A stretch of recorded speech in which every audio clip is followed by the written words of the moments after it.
In the early years, as the party's head, Jiang Zemin's position inside the CCP was not very secure. Not only did he have to confront pressures from the senior leaders in the party, but also he had to face the general public's dissatisfaction over the Tiananmen massacre. Meanwhile, China's foreign relations were on the rocks. Many countries called back their ambassadors. Trade and arms embargoes hit China's economy hard. Premier Li Peng was originally Jiang's immediate superior, but when Jiang was made general secretary, Li became Jiang's subordinate. It was somewhat awkward for both.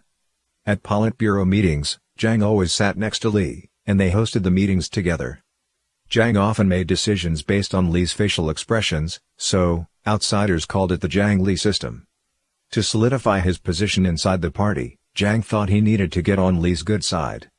Since Li used to serve as Minister of Water Resources, Jiang, on his first national tour, visited the Three Gorges project, something Li had enthusiastically promoted.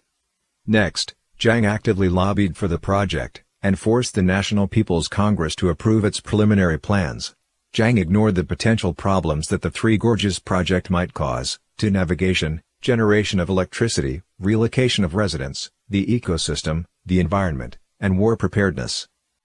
Jiang left the decision-making of this massive project to people like actors, actresses, model workers, and token minority representatives.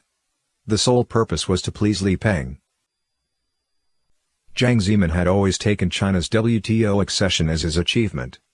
In April 1999, after NATO air raids had begun, Jiang Zemin urged Zhu Rongji to leave as scheduled for the WTO negotiations in the U.S. If the negotiation was to succeed, Jiang as the General Secretary would naturally get the credit, and it would be written into history as his achievements. Were the negotiation to fail, it would stand to deflate Zhu Rongji's arrogance, a prospect Jiang welcomed, as Zhu's substantial contributions at the time jeopardized Jiang's standing. However, considering the circumstances, it seemed impossible for the negotiation to achieve anything. Were Zhu not to go though, a golden opportunity might be missed. Both Li Peng and Qian Qishan were against Zhu Rongji's visit to the U.S. They thought his appeasement diplomacy amounted to begging for favors and showing weakness. Zhu's attitude was evident. He knew that the agriculture, telecommunication and finance industry of China would be hurt by China's joining the WTO.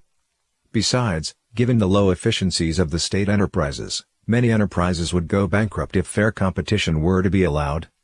Zhu thus didn't want to make too many concessions in his negotiations with the United States. But Jiang instructed him otherwise and told him to focus on winning the political battle.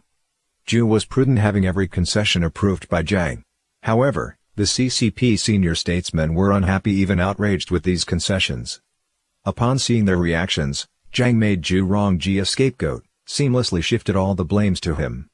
In October 1999, Jiang urgently needed a way to improve China's relations with the West, and to quell popular discontent over the suppression of Falun Gong. It was for this reason, his thinking turned to the WTO. Jiang called a meeting of the Politburo demanding everybody's support for greater degrees of concessions. When Zhu Rongji negotiated with the U.S. delegation at the table, it was Jiang who called the shots in each move behind the scenes. The concessions made to gain WTO accession were far more than those proposed with appeasement diplomacy. On October 15, when both sides signed the agreement, Zhu Rongji drew upon the lesson he had learned, that great achievements make one's boss feel insecure, and didn't attend the signing ceremony.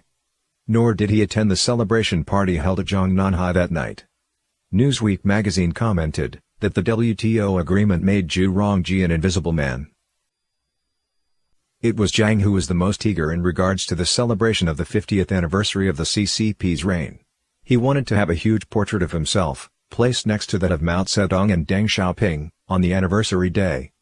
He wanted the Army, Navy and Air Force march before him, and enjoy the feel of being the chairman of the military commission, to show off the power to the world.